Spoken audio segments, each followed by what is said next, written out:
sick voice. Yeah, I'm getting better. I'm getting better. I'm getting there. Anyway, so now my voice has changed. Hopefully this is one of the final phases of my sickness, which has delayed my project just a little bit. Anyway, since I am sick, I'm going to take advantage of being sick and use it to change my voice. Just for a day, just for one video, because my voice is going to return to normal, I'm pretty sure, by tomorrow. Anyway, update on the bike project.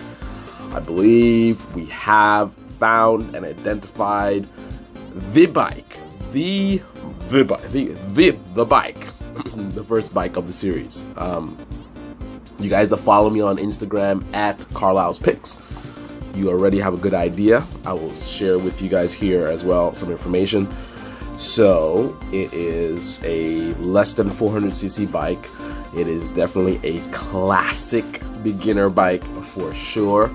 The price is right. I mean, the price on the bike is, let's just say, around the price of a premium electric skateboard, or let's see, maybe a carbon fiber helmet. I'm not even sure what those go for, but I think that might be a good price point. So it's a pretty awesome price to get any vehicle at, right? Any vehicle, car, bike, whatever. It's a pretty awesome price. Now, what is the price of that wonderful price? It does need a little tender loving care. It's not in a banged up shape. It doesn't look like, oh, look at this piece of crap. But it looks its age. I mean, it's, let's just say, around 10 years old, right? Definitely, I think it's a good safe range, but definitely pushing the limits of, you know, in terms of, you know, how old is too old, in terms of the risk that comes with it. It's got about 10,000 miles, so not crazy. I would do 15,000 miles a year on my motorcycle, so 10,000 miles on a bike around 10 years, that is nothing. Nothing at all. Anyway, but still, 10,000 miles around 10 years old.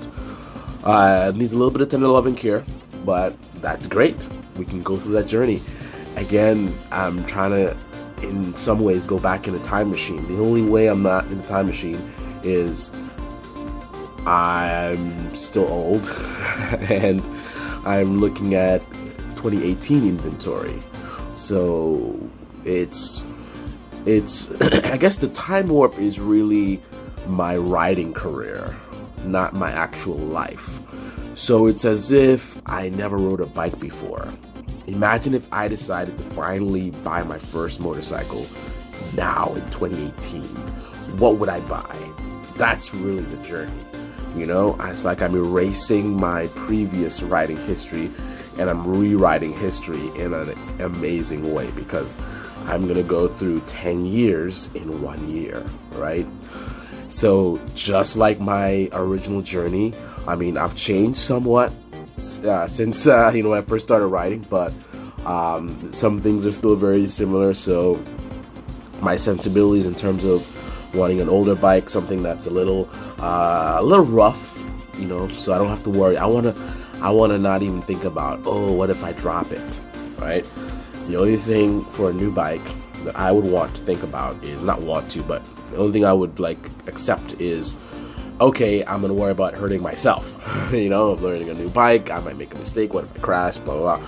But I don't want to be sweating about, oh, I don't want to damage the bike, right? So that's kind of the thing. Also, I want to learn about the bike, so getting something older that might need some tender loving care and it's easier to work on. That's one thing a lot of you guys don't realize. These modern bikes are difficult because they have all this technology and you know, electronics. An old bike, man, ugh, I could just hold that carburetor in the palm of my hand, and you know, just everything's right there. Boom, boom, pull it out, get it done.